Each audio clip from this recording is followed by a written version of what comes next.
Alrighty. I now call the April 4th, 2023 Finance Committee meeting to order at 6:45. Consideration of claims. Chair would entertain a motion for the approval of the claims.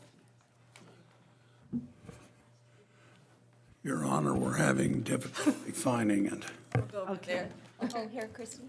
Oh, we can, Here it is. Oh, you got that? She's got it. Thank you, Mia. You bet. I got this.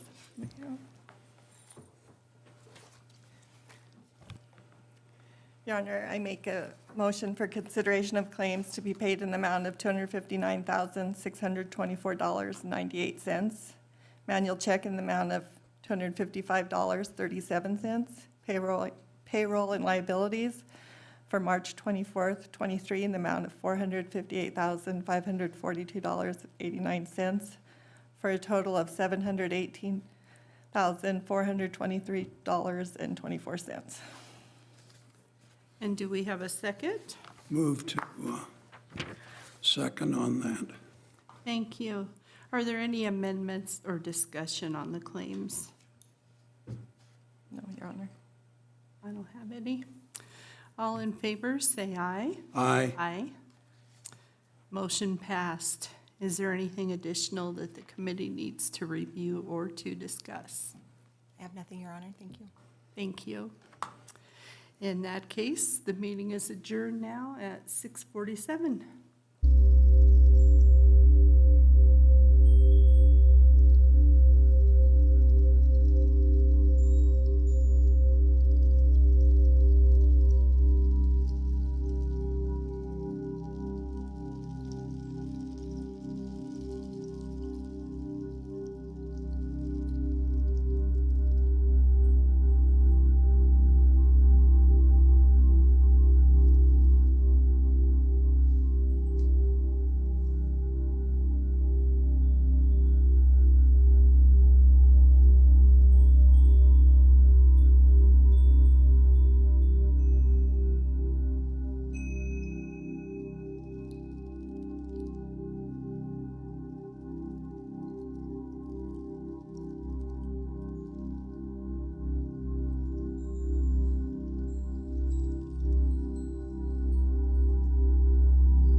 I called the April 4th, 2023 regular meeting of the Riverton City Council to order at 7 p.m. Would Councilman Paranto lead us in the Pledge of Allegiance, and then Councilman Bailey, are you all right with the invitation?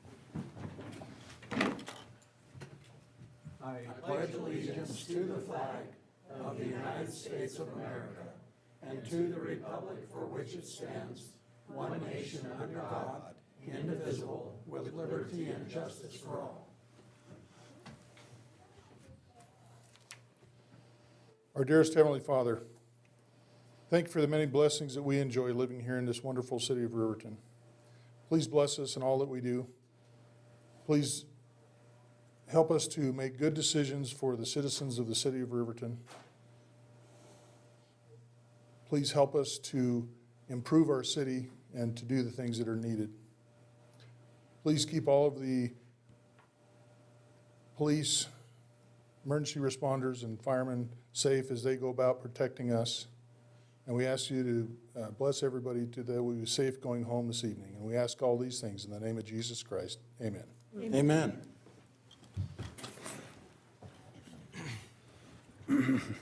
Thank you both. Would the city clerk please conduct the roll call? Yes, Your Honor. Councilwoman Carla Borders. Here. Councilwoman Lindsay Cox. Here.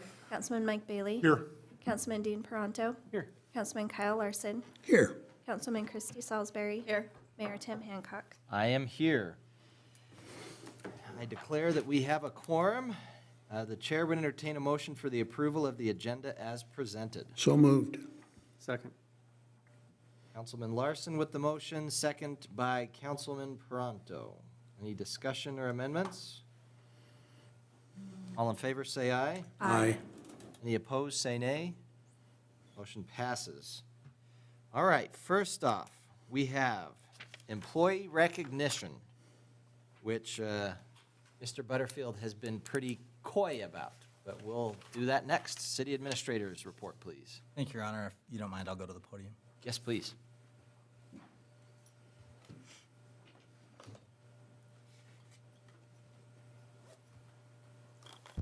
Your Honor, there are a few perks of being the city administrator. One of them is being able to embarrass our employees.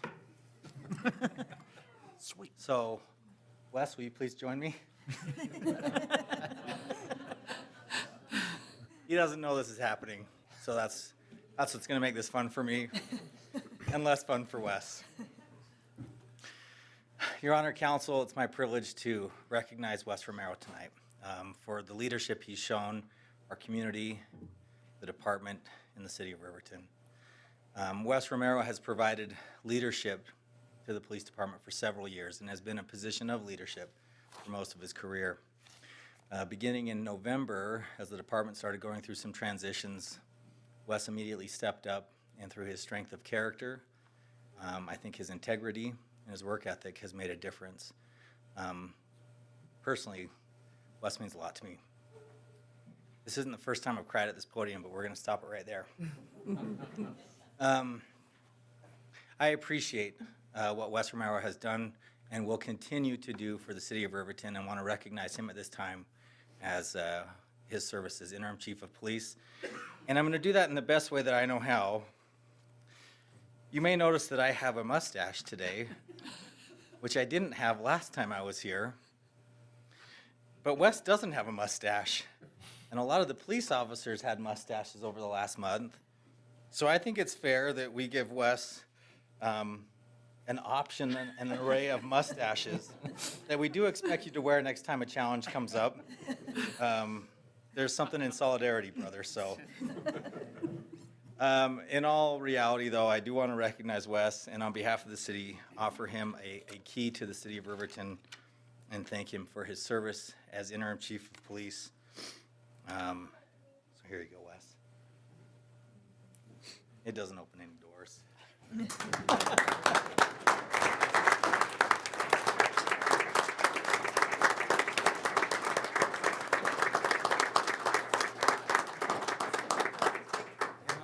On a personal note, Wes, you're not done. I told you there's only a few perks to this job. This is one of them. Wes is a hunter, and I'd like to personally give him a knife. One of my friends made this knife. It should be sharp. But I hope it's of value to you, and again, thank you all for all your service.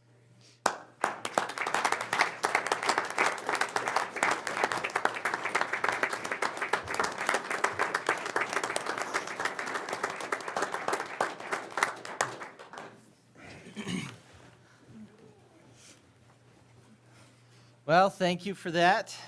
And Wes, I've known Wes for quite a few years, Captain Romero, and just really appreciate all you've done, and that you continue to serve the city of Riverton, and really just look forward to the future with you here and just everything you've done. It's meant a lot, and it certainly, I think, helps keep us safe, keeps us in good hands, so thank you. All right, next one on the agenda is the intro and oath of office for Riverton Police Department Chief of Police. City Administrator's report, please. Thank you, Your Honor. We are just as pleased to present our new Chief of Police today. Mr. Eric Hurtado comes with a vast array of experience, and as I've had opportunity to work with him over these several months preparing for his first day, which by the way was Monday, I have grown to appreciate him. I think he has a character that will be valuable to our community, and I look forward to the leadership he'll provide the police department, and know that he believes in being a servant leader as well. So we'd like to bring him up to the podium as well, and Mr. Mayor, I know this is your privilege to swear him in, but I think on behalf of the executive staff, we're very excited to have Mr. Hurtado join our team. Sounds great. Come on down, Chief.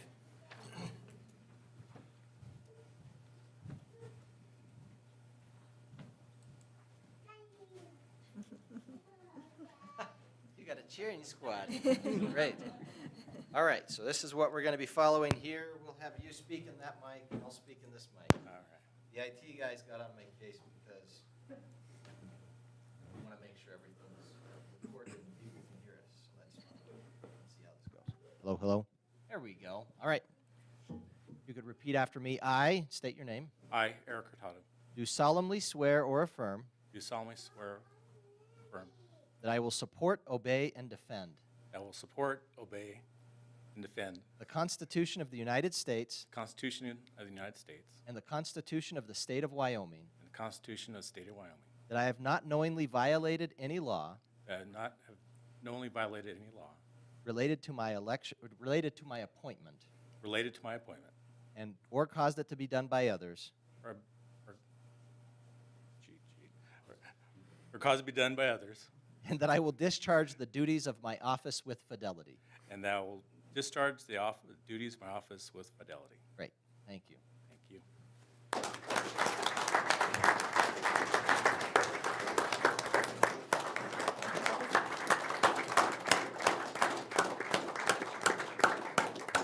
It's not hard until you're standing up there. All right, you signed there. Exactly. And then if your wife can come up.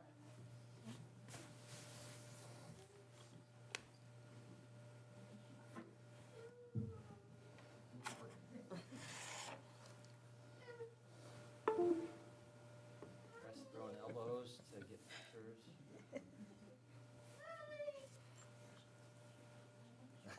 Well.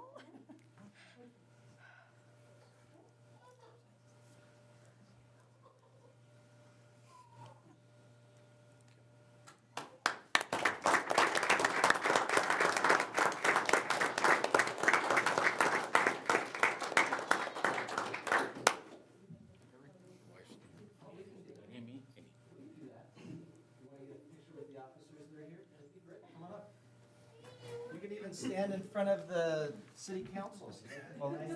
Photo, you didn't even know it. Yay.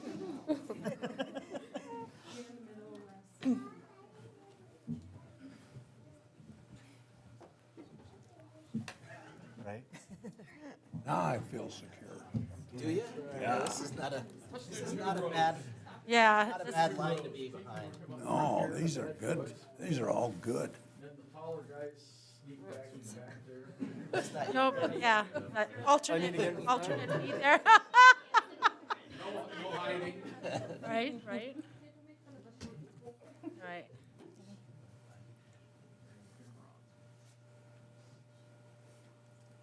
Oh, that's nice.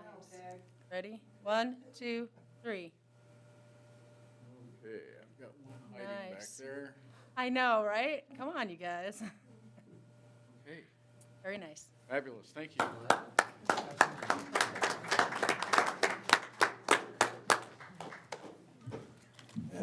I've ever saw food smile.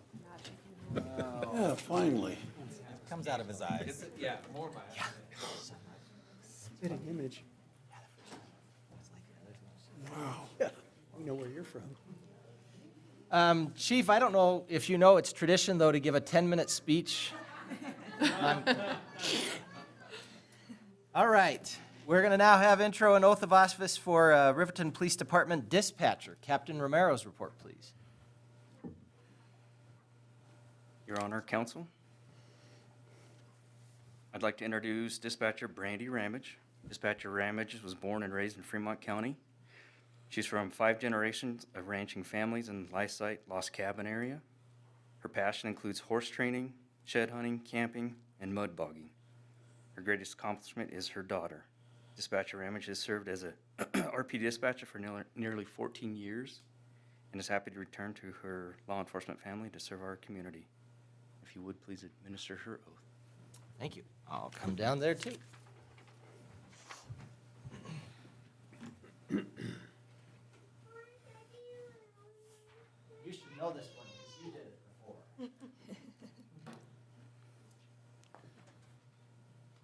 All right. I state your name. I, Brandy Ramage, Do solemnly swear or affirm do solemnly swear or affirm that I will support, obey, and defend that I will support, obey, and defend the Constitution of the United States the Constitution of the United States and the Constitution of the State of Wyoming, and the Constitution of the State of Wyoming, that I have not knowingly violated any law that I have not knowingly violated any law related to my appointment related to my appointment or caused it to be done by others, or caused it to be done by others, and that I will discharge the duties of my office with fidelity. and, okay, where am I? And that I will discharge the duties of my office with fidelity. Right, thanks. Thank you.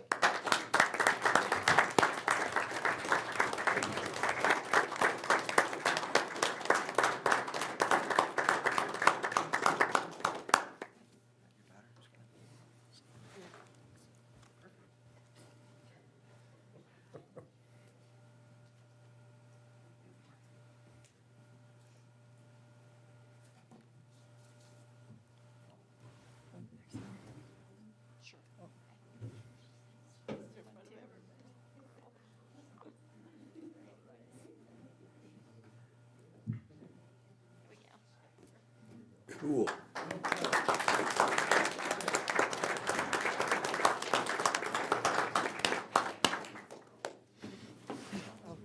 Okay, what else we got now? Minutes, resolution, pause. Week of Youth, Child Prevention, ordinance, reading, excavation. I guess truthfully, this is something that has to be tradition that the chief missed out on. Thank you. You can always make him do it. We could. It's a little awkward now, though. Welcome back, Brandy. I warned you before. Oh, I know, thank you very much.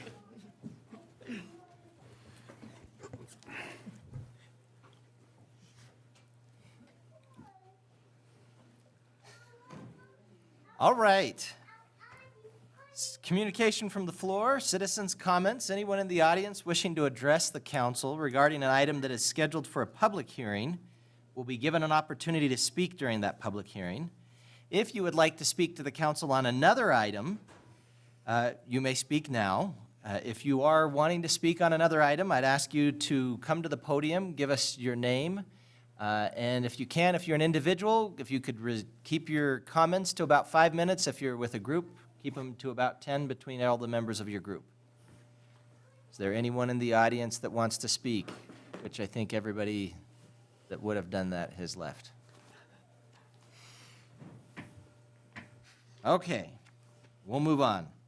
Would the city clerk please read the consent agenda items by title only? Yes, Your Honor. Approval of the minutes, March 21st, 2023, regular council meeting.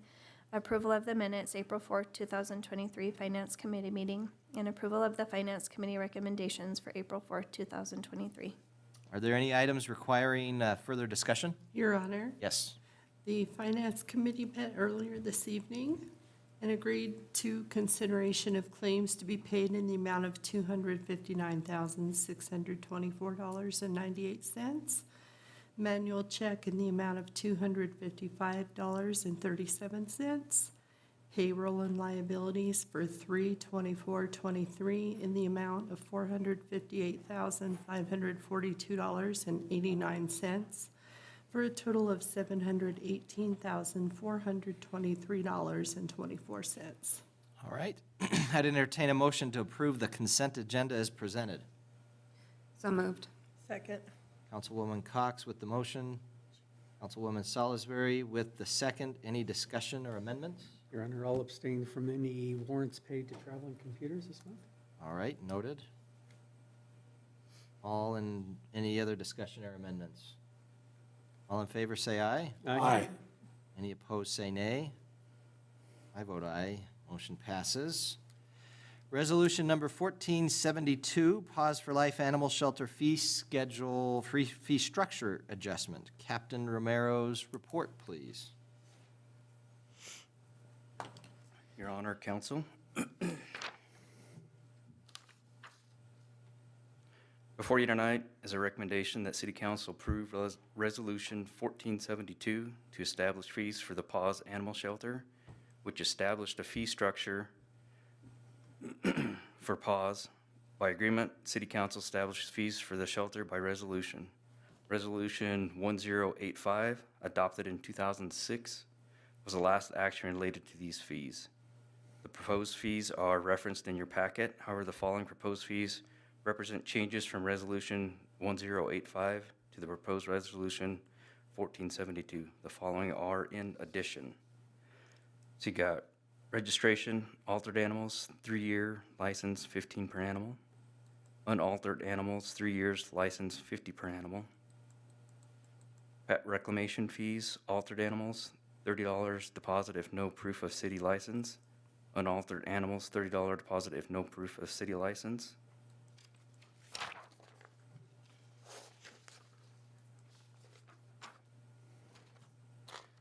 And changes would include to the resolution, adoption fees, $50 per animal for cats, previously $35 per animal for cats, $75 per animal for kittens 9 months or younger, $150 per animal for puppies, $125 to $150 per animal for dogs, previous was $45 per animals for dogs, $175 for on our farm graduates, and surrender fees, $20 altered animals, $50 unaltered animals. Previously, surrender fees were $20. There's no impact to the budget, and staff recommends approval for Resolution 1472. If you have questions, I'd try to answer them. I was hoping for someone from PAWS to be here, but doesn't look like it. Okay.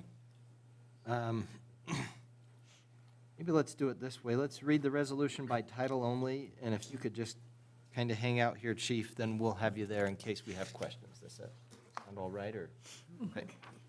All right. Would the city clerk please Resolution 1472 by title only? Yes, Your Honor. Proposed resolution number 1472, a resolution revising fees for registration, adoption, surrender, reclamation, or redemption of dogs or cats at the Riverton Animal Adoption Center within the city of Riverton, Wyoming. Thank you. The chair would entertain a motion to approve resolution number 1472. My script says 71, but this is 72. So moved. Second. Motion by Councilwoman Cox, second by Councilman Bailey. Discussion. Mr. Bailey. Your Honor, and Wes, I don't know if you have the answer, but why do we charge a different registration fee and surrender fees for altered opposed to unaltered? I don't have that answer. Okay. I'm guessing maybe the fees that it costs to have the pet spayed or neutered. Do you know that, Mr. Butterfield? You looked like you were getting ready to answer. Your Honor, I believe that, as Captain Romero has reported, that is correct. When animals are brought to the impound shelter, animal shelter, they do try and ensure that they're altered once they receive them. So there's a fee to that, and that's what that additional cost helps cover. Mr. Larson? That was, You got it? yeah. You good? Did they used to break this out with registration between altered and unaltered animals? Is that how it was previously? Are you aware of that? It looks like it was just a standard fee. So it didn't make a difference, altered or unaltered? Correct. Well, if you look at the 1085, altered was $10 per animal. Unaltered was 20. Okay, right. It says no change. And so no change with that, yeah. So then they added the 3 years license. Gotcha. And then have they been using these, this is the fee structure they're currently using, right? Just without the resolution. Yes, that's correct. We're basically trying to go through and say, we're dotting our i's and crossing our t's. Correct. We met with them and found out that per the agreement, it required the resolution, which is before you now, and they just kind of just started changing it and using it. Right. Any other discussion, questions? Do you know if they're having any problem with people adopting them with the increases, or if it's made a difference? I haven't heard that there's an issue with it. I know they are very full. So the adoption rates seem to be kind of low. It's a little bit of a catch-22 almost, right? If you made it really cheap to be able to adopt animals, then it takes away from how much money they're able to have to take care of animals. Just a, But are they gonna get stuck with a lot of animals that nobody wants? I feel like they've been charging this before this was, because I Right. paid $50 for mine previously. So I think this is just to put it in writing. That's correct, yes. Okay, I don't think it's changed. I think just updating the verbiage. okay. these are the rates they've had. It's just a matter of the, per the MOU, we're supposed to be able to have the resolution to do it. Yeah, I think this is what when we adopted our dog, I think that's what we paid. Pretty sure.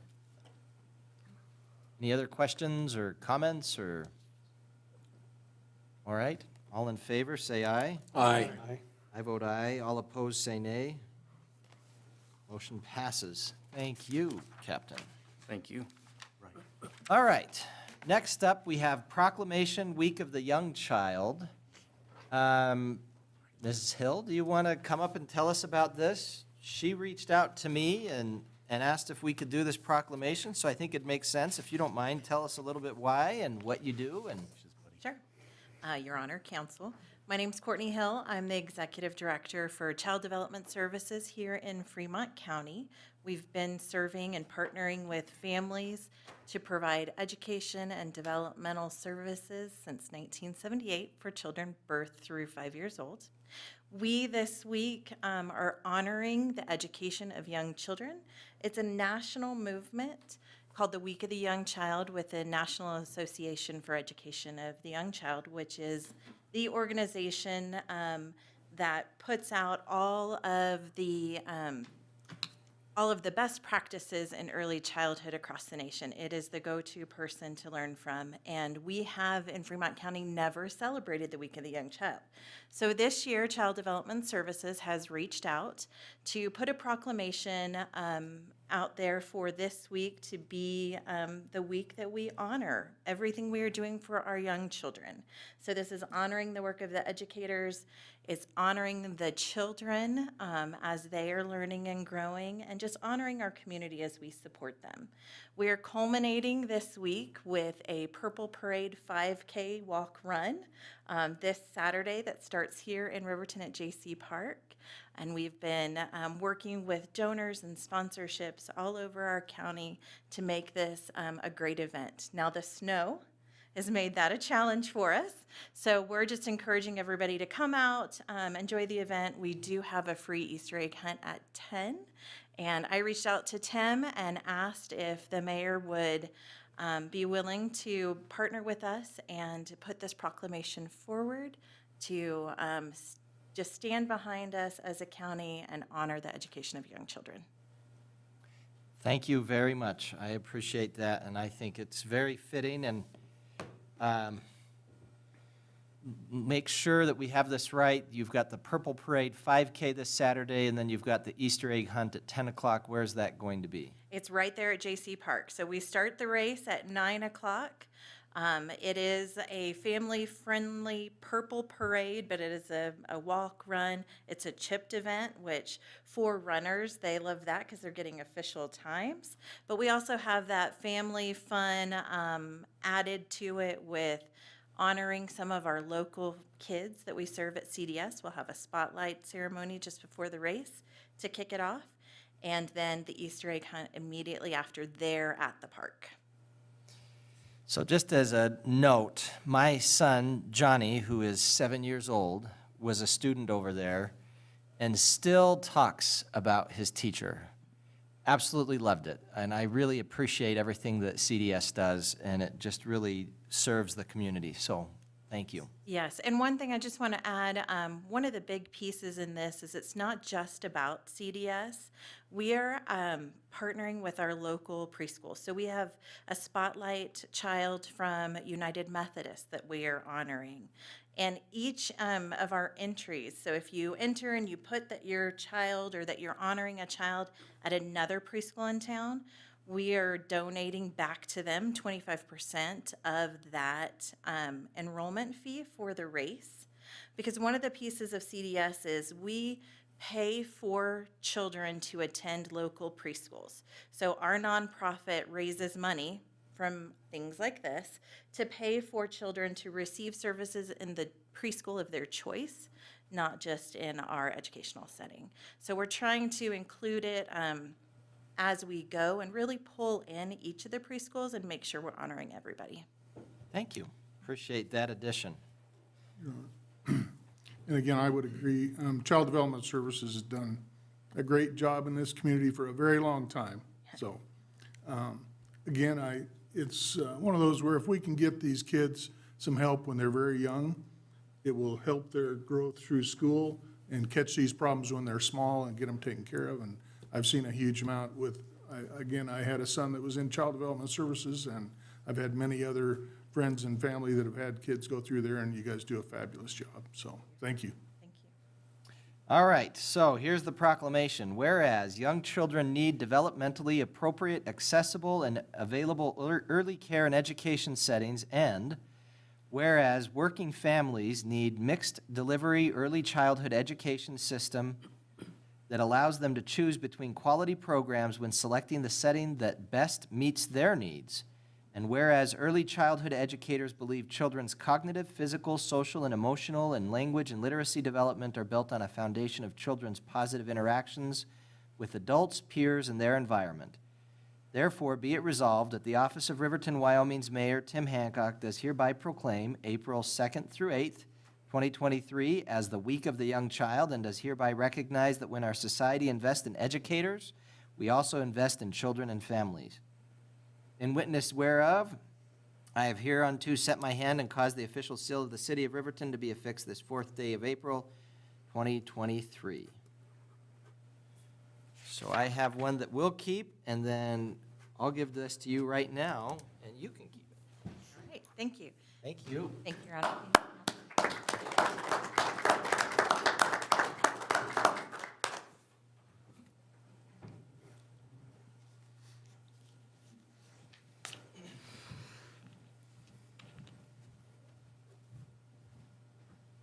Used to be that it was good for me to walk around because I'd get in steps and I had an electronic device that would keep track of it. But when you don't have that, it doesn't count, and It didn't happen. it didn't happen.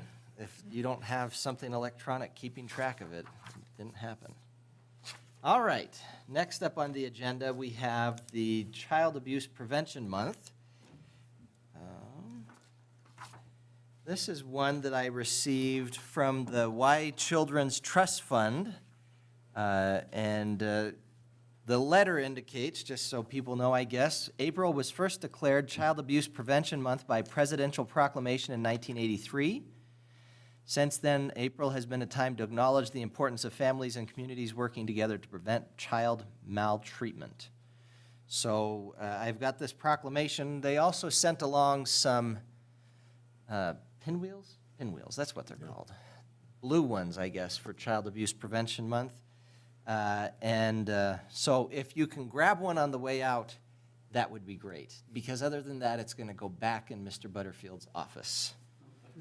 So I have the proclamation here. Whereas children are our future, no child should suffer abuse and neglect, and whereas victims of child abuse and neglect are known to be at a higher risk for experiencing post-traumatic stress disorder, depression, low academic achievement, drug use, juvenile delinquency, teenage pregnancy, and adult criminality, every child is precious and deserves to grow up in a healthy, safe, nurturing environment free from harmful effects of abuse and neglect. And whereas an estimated 1,000 children in Wyoming are victims of abuse and neglect every year, and whereas effective child abuse intervention and community prevention programs succeed because of partnerships created among community members, social services and law enforcement agencies, schools, churches, businesses, and civic organizations, and whereas each April, child abuse advocacy centers of Wyoming, the Children's Trust Fund Board, Prevent Child Abuse Wyoming, Wyoming Citizen Review Panel, the Wyoming Department of Family Services, the Wyoming Office of Attorney General, Division of Victim Services, and the Wyoming Guardian Ad Litem Program, the City of Riverton, and other partners joined together in an effort to prevent abuse and neglect through outreach, education, and intervention. Now therefore I, Tim Hancock, by virtue of the authority vested in me as mayor of the City of Riverton, do hereby proclaim the month of April 2023 as Child Abuse Awareness and Prevention Month, in witness whereof I have hereunto set my hand and caused the official seal of the City of Riverton to be affixed this 4th day of April, 2023. All right. We've got that. Okay. I guess one thing that they sent some things here, and I wanted to read something here. This was loving parents, loving kids, and I just thought this was good. There are simple things you can do to help support your child to be healthier and happier. Read, play, praise, and laugh with your child. Help your child talk about how they are feeling and find the words to describe their emotions, and help your child find something they're really good at to build their confidence. It says, write down 3 positive things you did today with your child. You'll be able to see how your choices help you be a better parent and help your child thrive. I thought that was good advice. You know, I think that's things we do, right? I think as parents, that's something you want to do, but it's a good reminder. You don't have to sit there and just always be worried that your kid isn't quite reaching expectations, but being able to look at the positive things they do, I think, can do a lot to help. All right, moving on. Consideration of ordinance number 23004, second reading, excavation. Community Development Director's report. Thank you, Your Honor, Council. Before you, on second reading, there's a couple of modifications that I've made after some conversations and recommendations from Council last week. So I'll kind of go through my spiel, and then I'll go over what those slight modifications are and why we thought those were pertinent. Current code has provisions for authorities to be notified of closures and work performed within the right-of-way, but does not state who is supposed to perform the notification. The city has been using its special event permit intended for community events to accommodate the notification process and make sure applicants are held accountable. Rather than relying on the special event permit, the proposed ordinance would require permit applicants to notify impacted stakeholders before an excavation permit would be issued. Furthermore, the ordinance proposes an additional section requiring the manual on uniform traffic control devices language in order to be consistent with other code references to relate to lane closures. So after some conversation last week when we talked about the manual on uniform traffic control devices, it's not a document that gets revised very often, but it does get revised. And then we do reference that code or we do reference it in a couple of sections of code. So what I've done on page 2 of my staff report this time, I've actually added the other section of code that references the manual, the MUTCD. I'll refer to it as the MUTCD moving forward. I've referenced that in here, and then I've changed that language slightly from last week. And that language today on that portion would be all work performed within the right-of-way or impeding traffic in any way shall conform to the adopted practices of the Manual on Uniform Traffic Control Devices 2009 edition and any successor edition. And when we refer to the MUTCD furthermore in code in section 1216-030, which is the other section where we refer to that, we add that same exact language in there so we're consistent throughout code with how we refer to it. And so we put such signs and barricades shall be in accordance with the Manual on Uniform Traffic Control Devices 2009 edition and any successor edition. And so there's really good questioning from council and the mayor last meeting.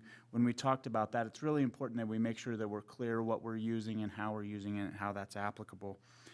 And in reference to some work that Mr. Butterfield did previously with some ADA compliance in code, I referenced the language that he used there, and that's in any successor edition. That proved to be quite pertinent to us, and we don't need to approve each successor edition. We can just move on to that edition and use it moving forward. So I did that guidance and information that was provided did work out for me. I also did make some changes to the way that the language looked in 12.16.010, section B, subsection 4, which is permission must be granted by the community development director before any portion of the right-of-way is closed to traffic or traffic is impeded in any way. To facilitate the routing of police, fire, emergency vehicle, and school transits, the permit applicant must notify these authorities prior to impedance. That language was changed just to directly reflect some questioning that we got as I used the term before proper authorities, and I think by the way that this is listed out, it makes it a little bit more clear who those authorities are and when those responsibilities need to take place. So with some questioning and that guidance moving forward, I believe that this is a little bit more along the lines of what I was thinking. I think it's more along the lines of what I was thinking originally anyways, and then I think with some guidance of council, it's moving us in a language that we appreciate a little bit more. I'd take any questions when we get there. Okay, sounds good. Would the city clerk please read ordinance number 23004 by title only? Yes, Your Honor. Proposed ordinance number 23-004 on second reading. An ordinance amending Title 12, Streets, Sidewalks, and Public Places to revise Chapter 12.16, Excavations, Sections 12.16.010, Permit, and 12.16.030, Street Cut Repairs of the Riverton Municipal Code, and repealing all ordinances or parts of ordinances in conflict therewith and providing for an effective date. The chair would entertain a motion to adopt ordinance number 23004 on second reading. So moved. Second. Councilwoman Borders with the motion. And we'll say that was Councilman Peranto with the second, just to mix things up. Any discussion?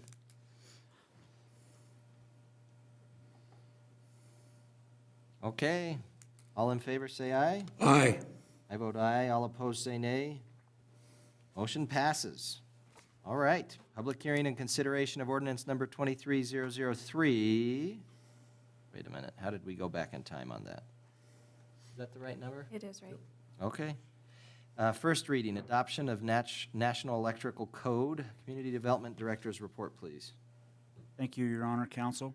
We go back in time because this one has a lengthy process to get it to this point. This actually has to go through the Board of Appeals prior to making it to council, and I run 2 Board of Appeals meetings on these to make sure that we have a questioning period, a review period, and then a voting period on them when we do code adoptions. Instead of just running one, I allow proper due diligence for the team to question and answer anything, just a procedural there, so we kind of know how I run that.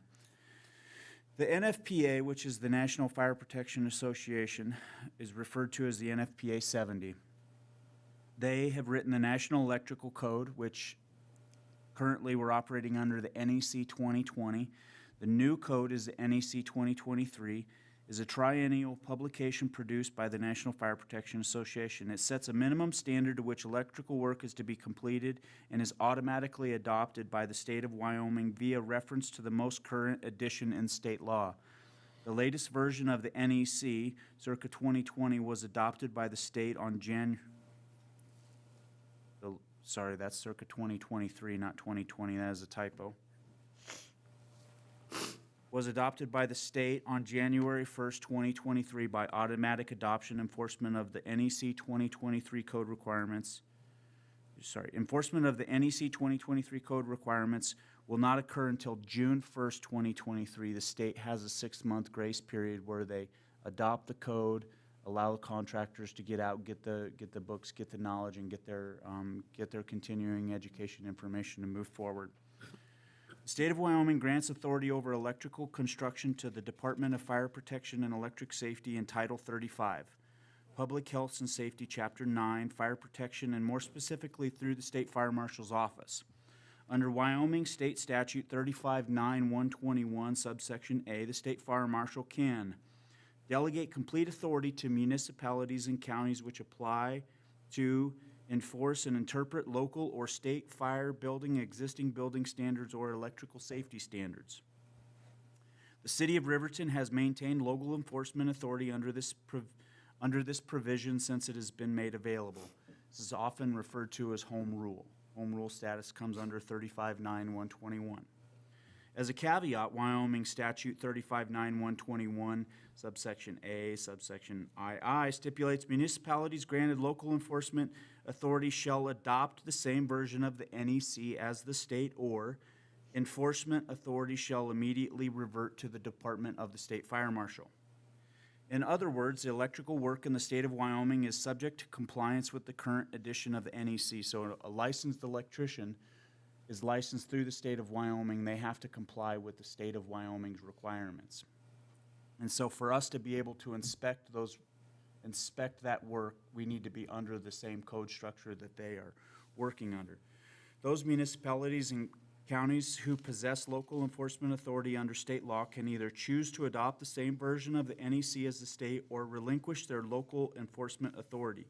If this option is taken, the state would oversee permitting, plan review, and inspection duties for commercial public electrical work, and permitting and plan review duties for residential electrical work. Homeowners may elect to have that work inspected for a fee. The Construction Board of Appeals recommended approval of Ordinance 23-003 on March 16th of 2023. There is no direct budget impact to the City of Riverton, and staff recommends adoption of Ordinance 23-003, National Electric Code 2023, as written. Thank you. Would the city clerk please read ordinance number 23003 by title only? Yes, Your Honor. Proposed ordinance number 23-003 on first reading. An ordinance amending Title 15 Building Construction, Chapter 15.04 Building Construction and Maintenance Codes, Section 15.04.010 Adoption, Applicability, Filing, Subsection Title A10 of the Riverton Municipal Code, and repealing all ordinances or parts of ordinances in conflict therewith and providing for an effective date. Chair would entertain a motion to open the public hearing. So, second. Councilmember Paranto with the motion, Councilwoman Salisbury with the second. All in favor, say aye. Aye. I vote aye. Any opposed, say nay.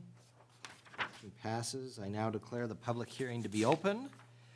Hearing will be conducted in accordance with the state statutes and other applicable laws. I would ask individuals wishing to address the council to approach the podium and to identify yourself for the record. Is there anyone in the audience who wishes to speak about the NEC?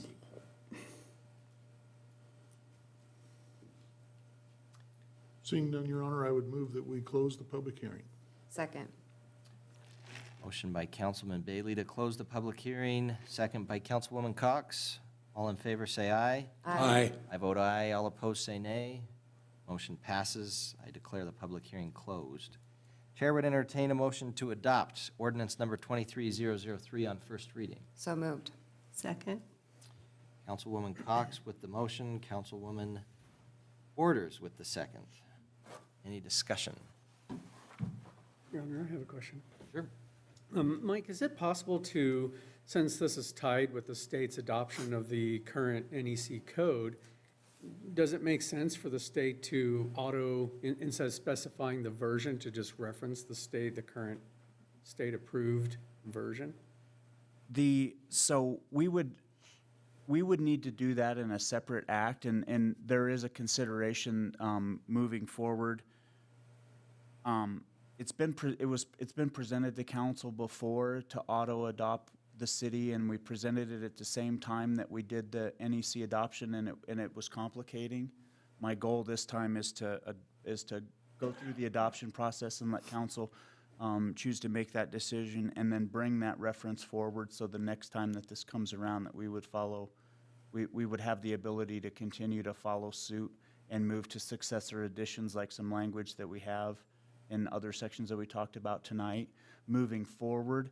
But to try to be clear about questioning and what we're doing, I wanted to kind of do those as two separate acts, so we can get through this, answer any questions, and make sure we understand what we have in front of us with NEC 2023, and then talk about that adoption process, changing that adoption process moving forward if we so choose. Thank you. Not a bad thing, though. I mean, if we really did not want to do it, I mean, if we wanted to have the state handle that, it's not a bad thing to talk about it, at least, since it does entail work on our part rather than the state, I suppose. I don't know. What's your Correct. thought on that? The state currently has 2 electrical inspectors for the whole state of Wyoming. Those electrical inspectors cover, they have the state split in half. There used to be 4 regions. They have 2 positions open that they can't fill because they don't have the ability to pay under their own qualifications that they have for the position. They're struggling to find master electricians that are employable at the rate in which the state has allowed them to provide the position. The city of Riverton, when we looked at in the 2022-23 fiscal year budget, we moved our inspector from a full-time inspector position to a supervisor in the city with inspector capabilities, so we could use those capabilities as a city. So we have a master electrician on staff with the city now, so we can use that instead of having to hire contractors. And that master electrician's also a supervisor over the maintenance department and the inspector. So that allowed us to modify our pay structure in a way to make a position presentable. So in short, we have 1 inspector for the city of Riverton where we can inspect usually within a couple hours. We say we need 24-hour notice, but usually within a couple hours we can do an inspection. And currently in the state of Wyoming, everybody else is operating with 2 electrical inspectors. And so the duration of time in which they have to wait sometimes is a month. So it really is a benefit to our citizens in terms of response and being able to get approval quickly. Absolutely. And there is a budget impact that I'm trying to put numbers together as to what having an electrician on staff to be able to do minor repairs and not rely on contractors on a constant basis to do minor electrical repairs. I'm trying to grasp a way to put that number in concept. I haven't got it on paper yet, but I'm trying to. Keep working at it. Yeah. And I guess to me, it's like, we have several of these things that come before us that we have to approve, that we don't have really any choice and that we approve. And so to me, it's like, why waste our time? You know? Well, in the home rule, excuse me. The home rule is important, I think, to Riverton too. Yeah. You look at Worland and some of these other communities that do rely on the state fire marshal to do the inspections. And if you can get it done in 2 weeks, it's a surprise. Challenging. Right. Any other discussion? Questions, comments, amendments, entertaining stories? No? All right, all in favor say aye. Aye. I vote aye. All opposed, say nay. Motion passes. I was looking forward to an entertaining story. All right, public hearing and consideration of ordinance 23005, first reading, Riverton Municipal Code, possession or use of counterfeit currency. City Administrator's report, please. Thank you, Your Honor.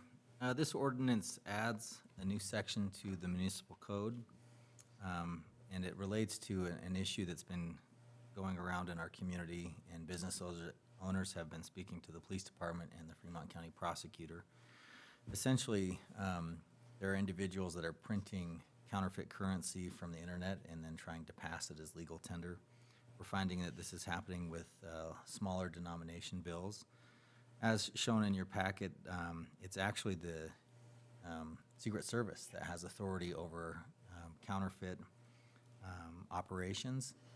What we're trying to do is not obviously subvert the federal law or code, but we want to provide a little bit of local control.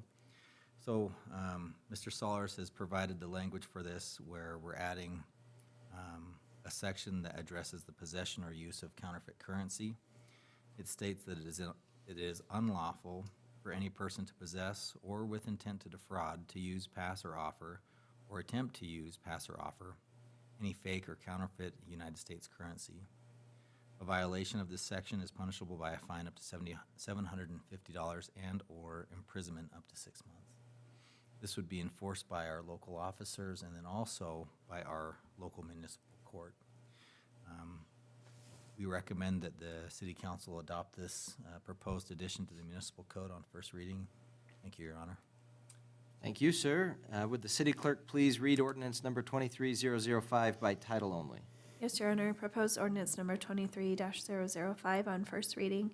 An ordinance amending Title IX, Public Peace, Morals, and Welfare to revise Chapter 9.08, Offenses Against Public Peace and Decency, adding Section 9.08.020, Possession or Use of Counterfeit Currency of the Riverton Municipal Code, and repealing all ordinances or parts of ordinances in conflict therewith, and providing for an effective date. I'd entertain a motion to open the public hearing. So moved. Second. Councilwoman Borders with the motion, Councilwoman Salisbury with the second. All in favor say aye. Aye. I vote aye. All opposed say nay. Motion passes. I declare the public hearing open. The hearing will be conducted in accordance with state statutes and other applicable laws. I would ask those individuals wishing to address the council to approach the podium and identify yourself for the record. Anyone who wants to speak about counterfeiting? Motion passes. I declare the public hearing closed. The chair would entertain a motion to adopt ordinance number 23005 on first reading. So moved. Second. Councilman Bailey with the motion, Councilwoman Cox with the second. Discussion. So I want to get a little thing on my phone that plays a cricket chirping, just anytime we have a public. Would that be humorous, or would that? I'd laugh. And so when this occurs, do we notify anybody in the federal government that this has happened? You can speak on this, Mr. Butterfield, or I could, I suppose. Your Honor, how about I start and then you correct me? I think that it would be wise, especially if we're finding that it's a significant problem and it would raise to the level that the Secret Service would want to address. But I think there's an opportunity to work in concert with the federal government on this, especially if we see it's a significant problem.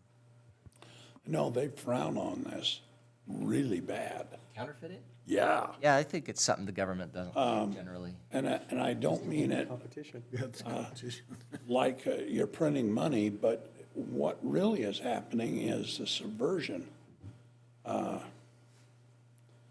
Long time ago, when they were circulating $1,000 and $10,000 notes, they had a problem like this in money laundering, in drug dealing. And so that changed everything. And the printing happened a lot in Vietnam. So and then it wasn't small denominations, it was rather large. Typically, we do not have the paper.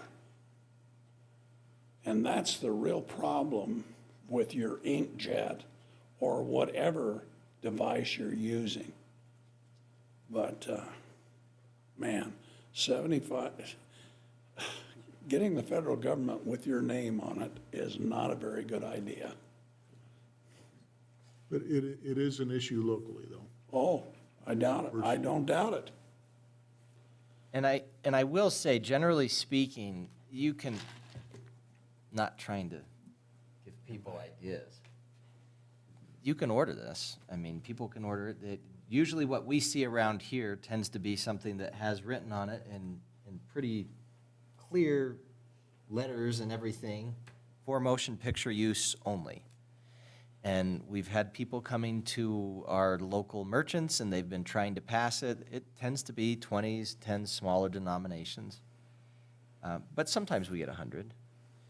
And you could charge it under the state statute as an attempted theft, which is you're trying to defraud by giving somebody a fake bill and get something that you're not entitled to. But our state theft statute is a little bit complex.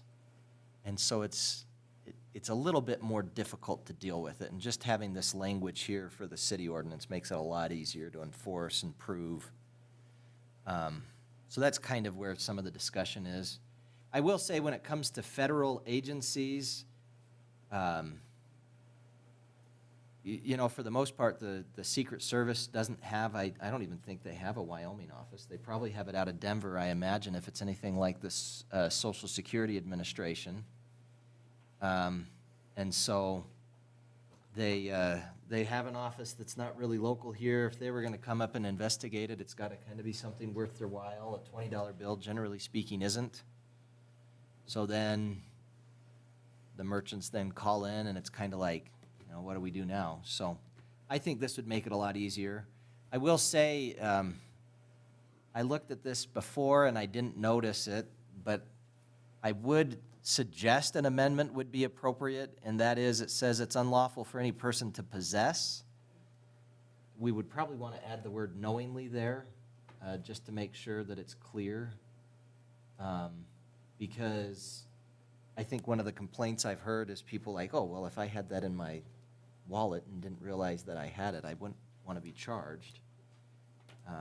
Your Honor, could you just take out the or with, or the or, any person to possess with intent to defraud or use? You could do that. You could also do it, you could say it's unlawful for any person, comma, with intent to defraud, comma, to possess, use, pass, or offer, or attempt to use, pass, or offer. I don't know. There's a lot of different ways you can do it. Are you going to say, well, I didn't intend to? Right. Well, if you've passed it, Yeah. it's pretty obvious. Or if you have a history of passing. I guess that's the only thing that gets a little bit difficult is the possessing, right? Because you'd want to be possessing it with the intent to defraud, you're right. If I'm possessing it with the intent to play a game of Monopoly. Or to have TV money, or for whatever reason, or if you didn't know you had it. Mm-hmm. So you would think it would be unlawful for any person to possess with intent to defraud. To use, pass, or offer, or attempt to use, pass, or offer any fake or counterfeit United States currency. You could say possess with intent to defraud, or use, pass, or offer, or attempt to use, pass, or offer any fake or counterfeit. A little bit of whiteout right there. Could do that. It's a little bit that if you just get rid of the or there and say possess with intent to defraud, then that with intent to defraud, it isn't clear that it applies to the use, pass, or offer. You could just get rid of possess and say it's unlawful for any person with intent to defraud to use, pass, or offer. Because we're not as concerned about possessing it. We're as concerned about using it or trying to. using it, Passing. passing it, or offering it. Yeah. Just get rid of possess and just say it's unlawful for any person to, with intent to defraud, use, pass, or offer, or attempt to use, pass, or offer any fake or counterfeit U.S. currency. Yeah. Is that your motion? That's my motion. I'll offer That's that a as a good motion, motion. Your Honor. I'll second. All right, so that's, I guess, a motion to amend that to have the language be it's unlawful for any person to, with intent to defraud, use, pass, or offer, or attempt to use, pass, or offer any fake or counterfeit U.S. currency. I like it. Well said. That's a good amendment. Well restated. Amendment motion by Councilman Pronto, second by Councilwoman Borders. Any other discussion on the proposed amendment? All in favor of the amendment as presented, say aye. Aye. All opposed, say nay. I vote aye. All right, we're back to now as amended. Any other discussion? We good? Okay. All in favor of passage of ordinance number 23005 on first reading as amended, say aye. Aye. I vote aye. All opposed, say nay. Motion passes. All right. Do you have the language? Okay, great. Willow Creek Elementary Safe Routes to School Project Consultant Selection, Public Work Director's report. Thank you, Your Honor. At the last council meeting, we presented 3 consultants following the selection process, the selection policy. We accepted packets, we reviewed those packets with the selection committee and referred them to council for selection.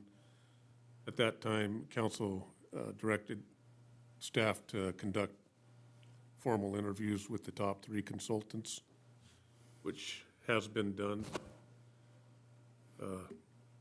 That was done on March 23rd, 2023. The interview committee was assembled. The interviews were conducted. The chart, and at this point, I'll point out there was a mathematical error in the calculations. On the final page of my report, it reflected committee member number 1 on number 2 had a 25 out of a possible 20.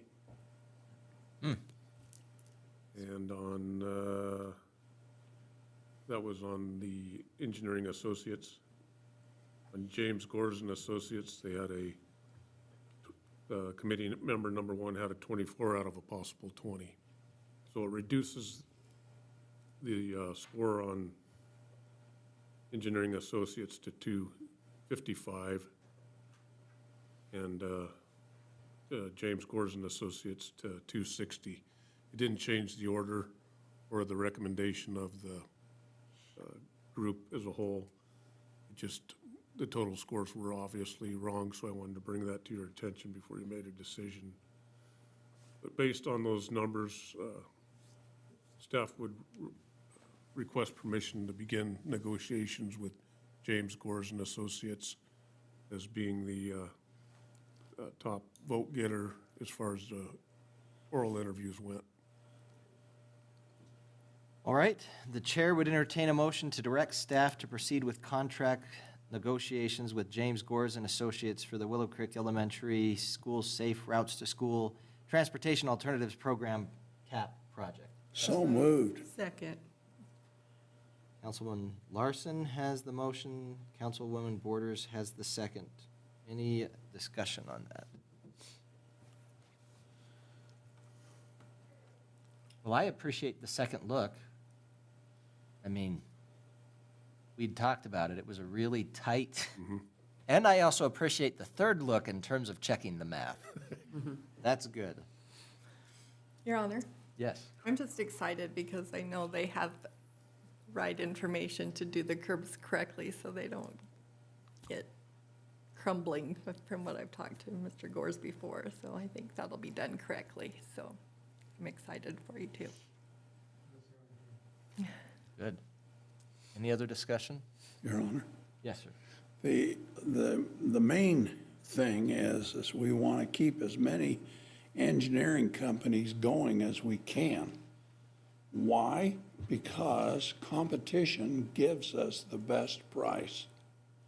Without making sure that there's more than just one tire salesman, nothing against our current man. You just get better deals when you get competition. And so I really appreciate the rescoring and re-adding up and everything else. I was the one that pointed it out, and geez, by the end of it, after the discussion, I was thinking had my head somewhere. But nevertheless, we prevail. Thank you. I did enjoy that you brought it up and then voted against it. That was one of the more entertaining meetings I've been to. But I understand wanting to kind of think about things. All right. Any other discussion or amendments? All in favor, say aye. Aye. I vote aye. All opposed, say nay. All right, motion passes. Council committee reports and council members roundtable. Wow, this is earlier than I thought we would be tonight. Wonderful. That's what we think sometimes, but sometimes the committee reports go. They do sometimes go long. Yeah, I agree. Councilwoman Borders, why don't we just start at you and go this way, if that's all right? Surely. And I just shut off my, I'm sorry. Your Honor, I have not had any meetings between last meeting and this one. PAWS will meet again on the 18th. Of course, we did finance tonight.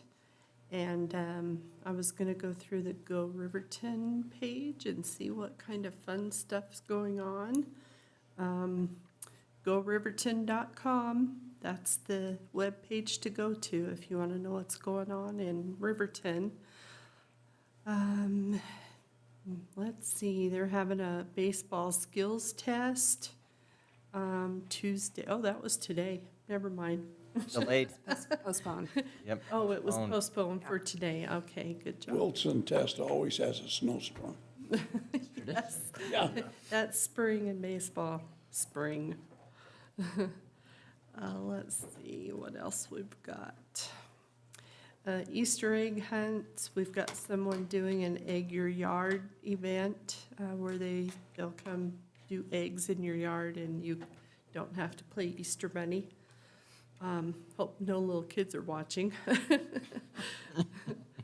But anyway, that's just a little bit of a sample. So for anybody that wants to know what's going on, go to Riverton, GoRiverton.com. Thanks. That's all I have. Thank you. Councilwoman Cox? I haven't attended any meetings since the last meeting, which I missed that also. I've basically been out of town. So although I did fly out of Riverton for one of my trips, and that was the fullest flight there and back that I've been on. It was packed, so it was really nice to see that. The rec board met last night, but I had another meeting, so I missed it, so I'll let Mr. Pronto fill us in on that one. That's it. All right, thank you. Councilman Bailey? Thank you, Your Honor. I also have not had any meetings since we met last, but I have had several comments from citizens complimenting the city staff on the snow removal this winter. I think they've done a great job. They've got out early and late and often. And so I know you guys have had a lot of complaints also, mostly caused by Mother Nature, probably not your own problems, but there are people out there that appreciate what you do, and so kudos to the staff. And again, they were out there today getting it cleared off, and we had a little bit of filtered sunshine and the streets melted, and so, I mean, snowstorms in the spring are not near as big a deal, so thank you. Thank you. Councilman Pronto? Thank you, Your Honor. Unfortunately, we're not in Casper where they got well over 2 feet of snow. I think they broke some records there. As was alluded, I did meet with the Fremont County School District number 25 last night. It was kind of interesting at the meeting before last night, so last month's meeting, and actually last year as we're looking at funding, the Riverton Legion Baseball came to Fremont County School District 25 Rec Board looking for somewhere around $25,000–$30,000 to buy some dirt, some, the mud that they use. And I think the mud was $1,000, but the cost of transportation was like $20,000. It was really pretty horrendous. And they didn't really have a plan. Their plan was to kind of pile it up and leave it and find somebody to distribute it. So as a group, the board suggested that maybe they come back with a plan and maybe work with the Riverton girls fast pitch softball. Wow, it's tough to say all in one time. And they did. They actually came back with a 1-3-5-year plan, which they presented at the previous meeting. And then part of that plan involved repairing the sprinkler system. Part of which, on the fourth field, which is a southeast field, it's been dirt for the better part of the last 15, 20 years. And the city parks does a great job in repairing that and managing that, but it's just been run over the years, and it's just been really horrible. So repairing the infield and outfield for the other 3 fields was looked at, but it looks like they can repair all the infields for a little over $6,000, and then about $20,000 to fix everything on that 4th unused field. So their initial goal is to spend $16,900 to repair the sprinklers on all the fields. And then their phase 2 will be, and they're going to Fremont County Rec Board to get money for hydro seeding, which is going to be roughly $10,000 to $20,000 depending on which quote you look at. And but we're actually looking at maybe getting some grass growing down there in the next year, and maybe by next season.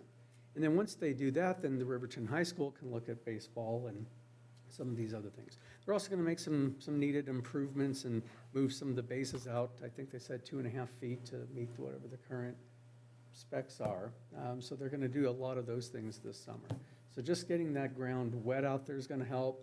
They did some smoothing of the dirt that's there, which apparently they'll have to do again after they dig it up for the sprinkler system. But it'd be really nice to get all 4 of those fields going again. And I think currently they water from the wastewater treatment plant. The treated water gets, I don't know how it comes back up, but they use that water. I shouldn't say it comes back up in reference to that. I wasn't going to say, but it was a bit Freudian, I'm afraid. But they're able to use that water. So water really isn't a problem for those fields. It's just been really the sprinkler systems itself. So that's kind of exciting, and that's a great use. So we have a potential of having 4 fields again. And with that, I'll be done. That's great news. It's really great. Awesome. Councilman Larson? Yes, Your Honor. Attended meeting with the joint tribal session through the storage of waste and solid waste management, and they're seeking a contract for operation of their facility. But what really stuck out was that we only let 2 contracts for city of DuBois and the city of Lander, and the third was not bid on. And so I was curious about that. And so I had a name of one of the contractors, and I called them. And the reason that bidders weren't bidding was they were not getting replies back from their subcontractors in a timely basis. So I'm wondering if when we send out bids, if we are shorting ourselves by making the timeline too short. Because when you bid on something, you like to have your numbers right. And if you can't get your subs to get the numbers to them. And it was basically blacktop, fencing, and installation of a Geiger counter. And they couldn't get the information back from the subcontractors who were doing that on a timely basis. And so without that, they couldn't bid on the major project. That's all I have, Your Honor. Thank you. Councilwoman Salisbury? I just wanted to recognize the passing of Stephen Fasthorse. that's a Northern Arapahoe Business Council member, and his wife Danielle and his son Keanu. Like, he was a good person, and it's a loss to our whole community, so I wanted to recognize that. I know the family pretty well, so it's a big loss to them.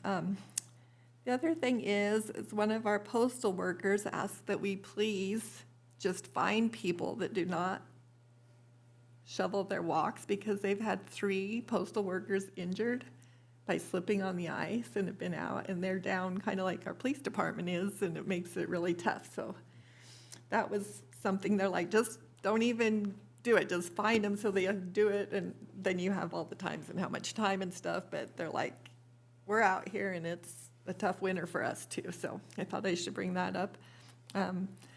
After the last meeting, we had the chamber goal setting session for a couple hours, and it was a really good session. Gary Mishaw did a really good job. I thank Kyle for suggesting him. That was a really good conversation and getting things in order. Budget's always a problem, and communication, and so it worked well. The interviews with the 8th graders were amazing. I had 14 interviews before the chamber goals and 12 afterwards, and those kids, it was just great. You make a connection in 6 minutes, so 10 minutes. And the only other thing I wanted to know, how many EDGE applications in community service did we get? We received 8 EDGE applications. Oh, good. And how many contracts for community service? I knew you were going to ask me that. I've got a mixture of digital and paper. I would guess approximately a dozen is what we've received. Great. That's all I have. Thank you. Mr. Butterfield. Thank you, Your Honor.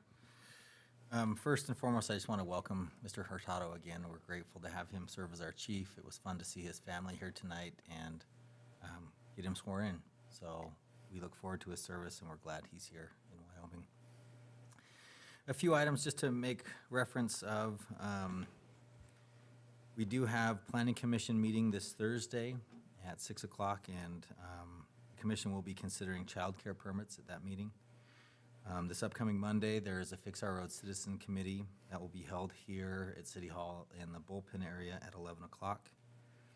And then the EDGE Committee will be considering those 8 applications next Thursday, so a week from this.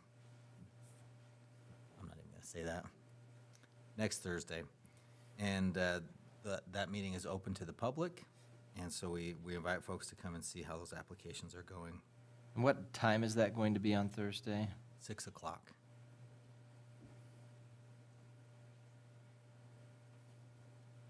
I appreciate you letting me not finish the sentence where I said next Thursday is the week after 2 days.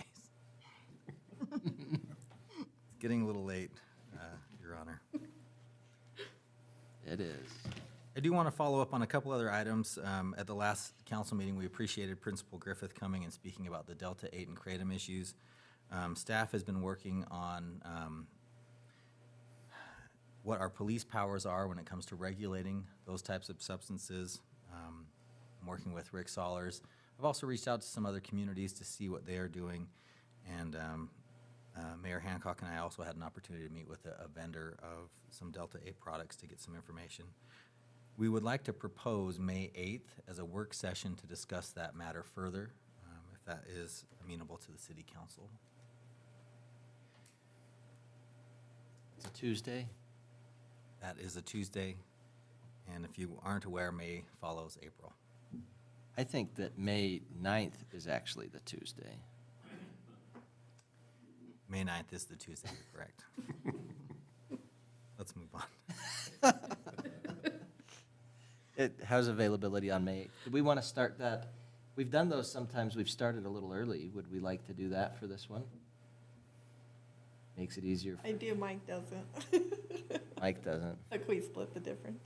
You know, the last one we started at 7.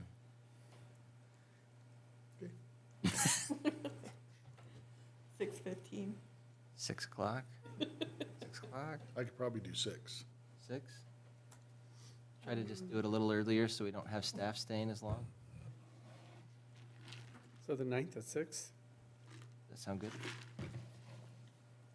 Thank you, Your Honor. Thank you, Council. I also wanted to share some good news.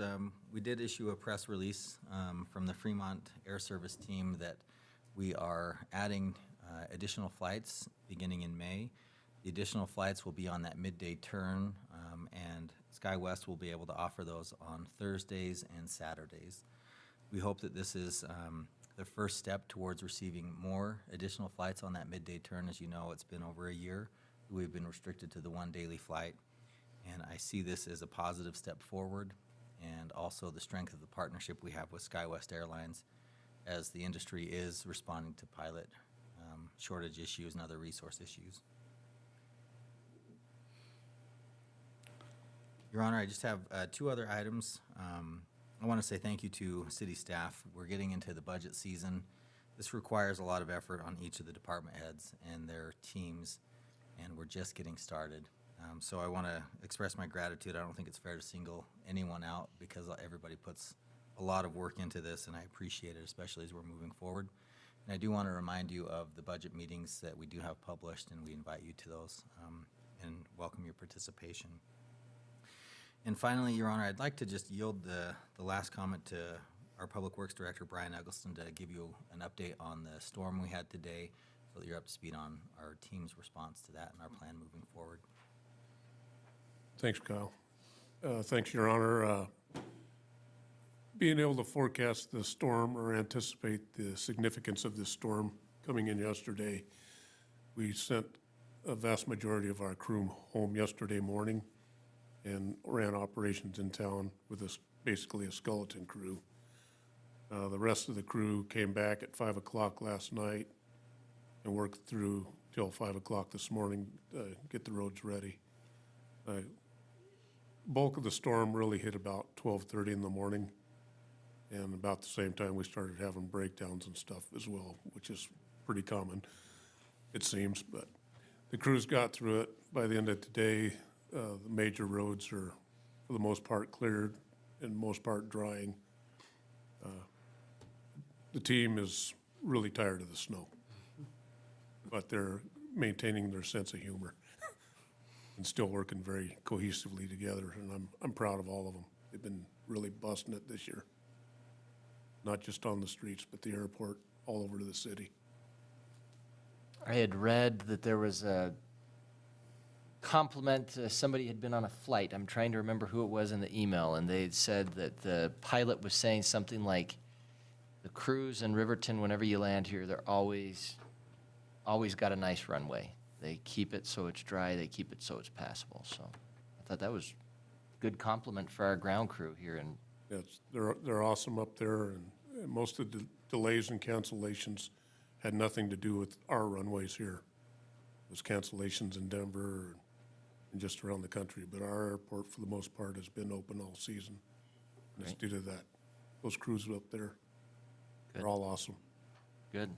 Well, I really appreciate all they do, and I was pleasantly surprised to see them out with the Durapatch working hard. I drive Sunset frequently, and it was very nice to be able to drive Sunset without playing Dodge the Pothole. My tires don't like that. Yeah. Well, neither do I. Anything else, Mr. Butterfield, Mr. Eggleston? Thank you. All right. I'll be pretty quick. We'll just stay here until 9 o'clock with my comments. I'm joking, Mike. I don't know, sometimes Go Riverton has most of the events on it, and sometimes County 10 has them. Mm-hmm. So you were mentioning, and I had remembered I'd seen some events, so I looked at the County 10 event calendar, and I guess I would just note that they had the Friends of the NRA banquet. That's this next Saturday, so not the 8th, but the one that's a week after, 4 days from now. I had to just make you feel better about that. Yeah, so April 15th, it's at 5:30 p.m. It's a fundraising event, and it's mainly, the money raised is supposed to stay here to help fund youth shooting sports. So that event is going on at the Fremont Center, April 15th at 5:30. There's an Easter powwow this Friday at 6 p.m. That's going to be at the Fairgrounds building. Registration opens at 5. Grand entry is at 7 p.m. And then Saturday registration, grand entry is at 2 p.m. So anyway, I thought that looked like that would be something that would be a really great community event. So encourage folks to attend that. Then we also have Sugar Beets Entertainment, Jonas and the Midnight Wranglers at Bar 10 this Friday at 8 p.m. So just some upcoming events. You had talked a little bit about Easter eggs, the FCCLA and the Culinary Nationals group. Our culinary group is going to Washington, D.C. in May, which is exciting. I still think that they need to bring food to our council meetings somehow. We need to arrange that. You've got an in with the high school. You could. I do. Yeah. You walk by there during the day, it's Do you? tempting. Yeah. Yeah, so really proud of our culinary team going to nationals in May. This was from Kelly Corsengard's Facebook page, Kelli Gard, G-A-R-D. She's the one that does the culinary nationals and I think also is involved in FCCLA. She says to message her for details for the FCCLA being your Easter Bunny this year. So, again, hoping there aren't any kids listening. But that is coming up, and you can message her. It's a fundraiser for them. I'd encourage you to look at that if that's something that you'd like to support, which I think is a great idea. Other things that I've attended, I hate when my computer does this. It logged me out of iCloud for some reason. But I've got it on my phone. It's Apple. I don't know. Yeah. Just a couple of things. I had the opportunity to attend the robing of our local, our new local circuit court judge, Dan Stebner. That was on Friday. Friday? Yeah, Friday.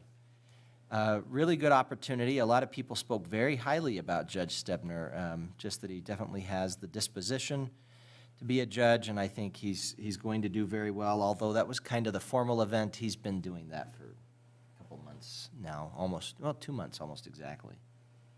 So appreciate his hard work. I had an opportunity to go to the Job Corps. They have a community partner meeting that was really good to attend. It's really good to see a lot of those students. They work hard. They do very well. They're learning, just very well spoken. They've got community teams that kind of go out into the community to kind of try to spread the word about Job Corps, and they spoke to us, and it was really good. They're trying to introduce an IT program here shortly is the hope, in addition to a lot of their other programs. So hopefully that goes well. I actually, one of my first things that I did actually as mayor was to write a letter in support of that. So hopefully they can get that program there. There's definitely a demand. And one of the considerations is the demand in the community too. Their hope is that we can have more Job Corps students staying here in Riverton and in Fremont County, which I think would be excellent. So they're working at that. We had an opportunity to talk a little bit about outdoor recreation and some ideas for ways we can improve outdoor recreation in Riverton, in Fremont County. If you have thoughts for that, definitely reach out and let us know. One of the things we discussed was improvements to the Riverwalk, kind of to the entrances to the Riverwalk, and just in accordance with our council goals, wanting to make sure our pathways are safe. We had discussed some ideas about being able to have better lighting there, that sort of thing. So hopefully we can get some of those ideas come to fruition. We did have an FCAG meeting in Du Bois just recently. It was good. It was our goal-setting meeting. That's, I guess, a trend lately to have a goal-setting meeting. Gary does a really good job. Yeah, well, we didn't have Gary because he's the WRTA administrator, so we actually had, oh, why is her name escaping me, Kyle? She's on the Lander City Council. Ms. Foster? Regine? Regine? No. She's the, Not Missy. it wasn't Missy. Well, no, it was Missy. That directed that. I feel bad that I just had that, and you even said it. Anyway, we did a goal setting. It was really good. Had some discussion about different ways that FCAG can better support our communities, and it was some good opportunities there. I guess the last thing that I would say is, in light of the discussion about Wind River Job Corps, they do have an open house on April 6th. The public is invited to and encouraged to attend. It's going from 9 to 4. I think it'd be a really good opportunity to get up there and get an idea of what they do up there. You know, because it's a closed campus, I don't think we, you know, in the community really know a lot of what's going on up there, and being able to see just how amazing a lot of their programming is and how their students are very impressive. And they're really wanting to do more to be involved in the community. And so I just would encourage you to go to that. They've got it open from 9 to 4, really wide window that you can go, and I'd invite you to go to that, be able to meet the folks there. I guess that wasn't the last thing. We talked about snow removal. I really appreciate the hard work on snow removal. I would note that I really appreciate our police department, and they all left except for our chief, the Lone Ranger. But they do really good work in our community, and I know people have had complaints about plowing or the streets and not wanting to drive on the streets when they're not plowed, which I understand, but our police department does that regularly. They're out 24/7, hard at work, really just, especially when we have this snowfall like this, they sometimes are going from call to call with fender benders, that kind of thing, and really appreciate their hard work in our community. And I just would encourage you, as much as you can, to make sure they know your appreciation, because it's a tough job. Right now, they're working very long shifts right now, I guess is the way to put it, and it's difficult. So if you can do anything to make their lives easier, I would encourage it. I'm not saying don't call the police. If you see something, say something. Call them if you need them. But they really just could use more community support. They've been busy and they've had a hard time, so would encourage that. That's all I have, though. We don't have an executive session? Oh, great. Well, I would entertain a motion to adjourn. Second. Motion to adjourn by Councilwoman Salisbury, second by Councilwoman Borders. All in favor, say aye. Aye. Aye. This meeting is adjourned at 8:33 p.m.